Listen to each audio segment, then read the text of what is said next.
Quelle banque choisir lorsque l'on veut devenir frontalier suisse? C'est ce que nous allons voir dans cette vidéo. Tout d'abord, avant de vous énumérer les différentes banques et techniques à prendre en compte lorsque l'on veut devenir frontalier suisse, il est important de vous notifier qu'il y a deux types de profils de frontalier suisse. Tout d'abord, il y a le profil de frontalier suisse qui dépense pas mal d'argent sur le territoire suisse. Par exemple, des abonnements à la salle de sport ou tout simplement des restaurants et bien d'autres achats communs de la vie. Dans ce cas-là, il vaudra mieux s'orienter vers une banque en ligne ou une banque sur le territoire suisse. Le deuxième type de profil que nous pouvons constater, c'est les personnes qui travaillent en Suisse, mais qui ne dépensent pas sur ce territoire ou que très peu. Dans ce cas-là, il sera plus bénéfique pour vous d'avoir une banque du côté français ou une banque en ligne également. Après avoir longuement examiné les différentes banques que nous pouvons trouver sur le territoire suisse, j'ai constaté que deux banques sortent du lot et vous proposent des services plus que confortables pour vous faciliter la vie au quotidien. Ces deux banques sont UBS et BCGE. Elles s'adaptent totalement au train de vie du frontalier suisse et proposent des tarifs préférentiels pour ceux-ci. Par exemple, il n'y a que très peu de frais de commission lorsque vous faites un virement de votre compte suisse à votre compte français. Aussi, il y a très peu de frais de commission sur le tarif des taux de change. En effet, ce qu'il faut savoir, c'est que l'euro et le franc suisse fluctuent régulièrement. Mais ces banques proposent de bloquer sur un certain laps de temps le taux de change, ce qui vous permet de rapatrier votre salaire de votre banque suisse à votre banque française, si vous le souhaitez, sans qu'il n'y ait une différence dans la taxation de celle-ci. Certaines banques en Suisse mettent des frais supplémentaires pour les personnes et les clients de ces banques, mais qui ne sont pas résidents suisses. C'est pour cela que BCGE et UBS sont les meilleures banques suisses si jamais vous voulez dépenser sur le territoire de manière régulière. Maintenant, nous allons passer aux banques françaises. Les deux meilleures banques françaises sont CIC et le Crédit Mutuel. Elles vous proposent un service de gestion de votre compte, que ce soit en euros ou en francs suisses.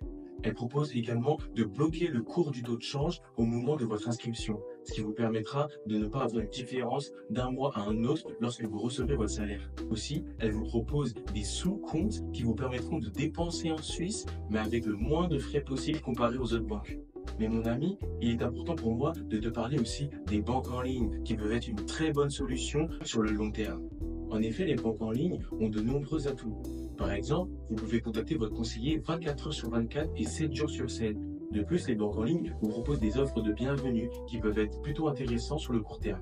Maintenant, mon ami, je vais te dévoiler un tips que peu de personnes ne connaissent et que j'ai moi-même pu connaître, mais après avoir fait moult erreurs et après avoir dépensé énormément d'argent en ayant une banque traditionnelle qui me prenait beaucoup de frais à l'année. Ce tips, c'est de passer par les organismes de taux de change digital. En effet, il y a certaines applications que vous pouvez télécharger sur l'Apple Store ou sur le Play Store qui vous permettent de fournir un IBAN suisse à votre employeur, car en effet, les employeurs ne prennent exclusivement que des IBAN suisses. Ces applications ont la particularité de pouvoir réceptionner votre salaire lorsque votre employeur vous fait le virement et ensuite, à votre guise, de pouvoir les reverser sur le compte en banque de votre choix. L'avantage de ces organismes de taux de change en ligne sont qu'ils ne proposent que très peu de frais lorsque vous rapatriez vos sous de votre application jusqu'à votre compte en banque. Les deux meilleurs organismes de taux de change sont Ibani et Bichat.